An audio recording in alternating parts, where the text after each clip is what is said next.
आने वाले हैं। अब 5वें चरण से पहले ये महामिलावटी लोग अगर आपका ये उत्साह देख लेंगे तो चुनाव का मैदान ही छोड़ने की सोचने लगेंगे। कोई सोच सकता है इतनी भयंकर गर्मी में ये छत पर लोग इतने ताप में खड़े हो।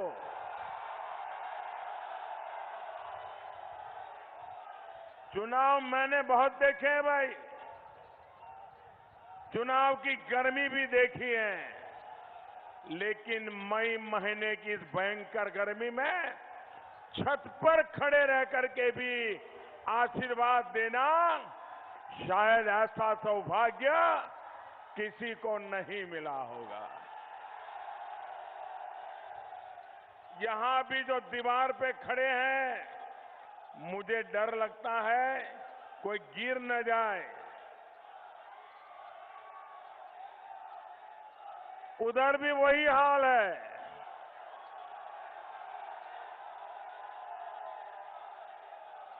भाइयों बहनों,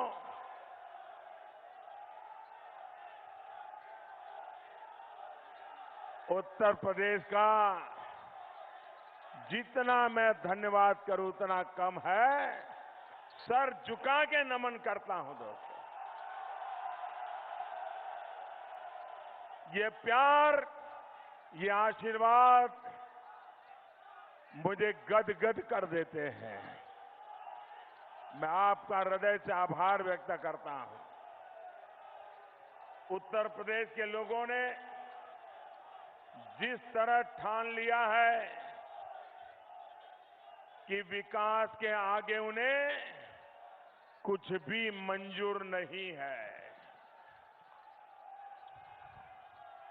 इन महामिलावटी लोगों को समझ ही नहीं आ रहा है कि अब बचा हुआ चुनाव बचाने के लिए कौन सा खेल खेला जाए। मोदी को गाली देने के लिए इन्होंने जो जो झूठ गढ़े थे वो तो सारे हवा हो चुके हैं। और इसलिए अब गाए बगाए ये अपनी सच्चाई खुद स्वीकारने लगे हैं।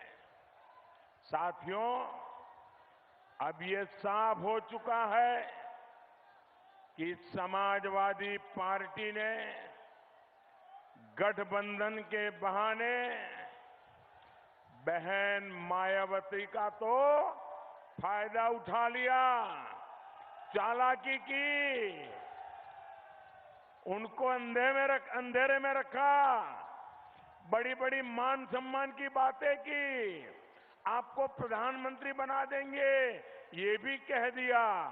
लेकिन पीछे से अब बहन जी को समझ आ गया है कि ये सपा ने और कांग्रेस ने मिलकर के बहुत बड़ा खेल खेला है। अब आप देखिए, बहन जी खुलेआम कांग्रेस की आलोचना करती हैं, नामदार की आलोचना करती हैं, उनकी नीतियों की आलोचना करती हैं, कांग्रेस को कोसती है। लेकिन दूसरी तरफ बहन जी के साथ गठबंधन करने वाले लोग अपने निजी स्वार्थ के लिए समाजवादी पार्टी पूरी तरह कांग्रेस के मुद्दे पर चुप है, कांग्रेस पर नरमी दिखा रही है।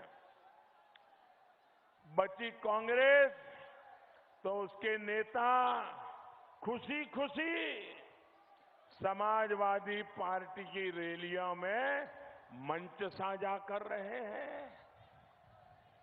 बहन जी को ऐसा धोखा इन लोगों ने दिया है कि उन्हें भी समझ नहीं आ रहा।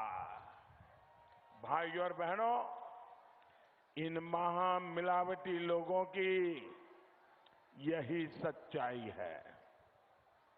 साथियों, ये वंशवादी ऐसे हैं जिनका झूठ कभी न कभी सामने आ ही जाता है। इसके लिए सबूत खोजने की जरूरत नहीं पड़ती।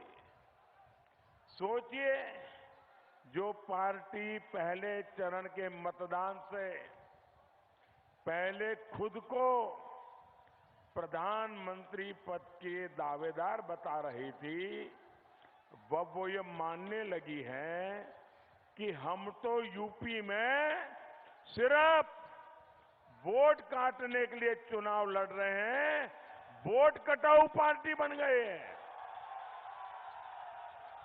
कांग्रेस का कितना पतन हो गया है, ये इसका जीता जागता सबूत है। भाई और बहनों,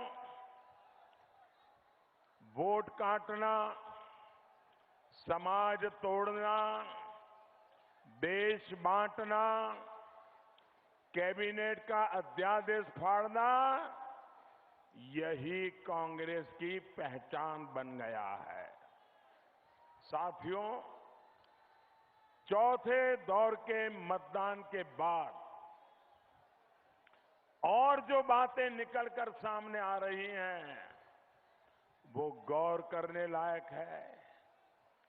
कल तक कांग्रेस के नामदार कहते थे कि वो मोदी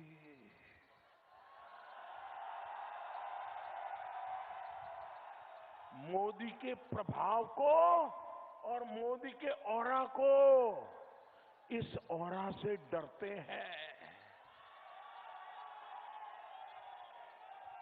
अब वो खुलकर कहने लगे हैं कि वो मोदी से तब तक नहीं जीत सकते जब तक मोदी की मेहनत, मोदी की ईमानदारी और मोदी की भारत भक्ति पर दाग नहीं लगा सकते। उत्तर प्रदेश के साथियों, अब आपको समझ आ रहा होगा कि पिछले 3 साल से जो झूठ पर झूठ बोला जा रहा है, रोज नए झूठ गढ़े जाते हैं, रोज मोदी पे कीचड़ उछाला जाता है, उसका मकसद क्या है, ये कल खुद उन्होंने एक इंटरव्यू में स्वीकार कर लिया। मोदी की भारत भक्ति पर सवाल खड़ा करना था, ईमानदारी पर सवाल खड़ा करना था। इसलिए ही इन्होंने एक झूठ का पुलिंदा बना दिया, उसको राफेल नाम दे दिया और झूठ बोलते गए। जहां गए, जितना जोर से बोल सकते हैं बोलते गए।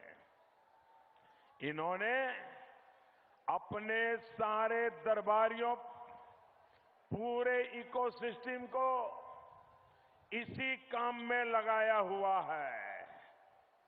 कल ही नामदार ने फिर स्वीकार किया है कि मोदी के खिलाफ पूरे अभियान का लक्ष्य हमारा एक ही है और कांग्रेस का लक्ष्य है मोदी की छवि खराब करना। मुझे पानी पी पी कर गालियां देने के बाद जब ये लोग मुझ तक नहीं पहुंच पाए, तो अब मेरी छवि को कुचलना चाहते हैं।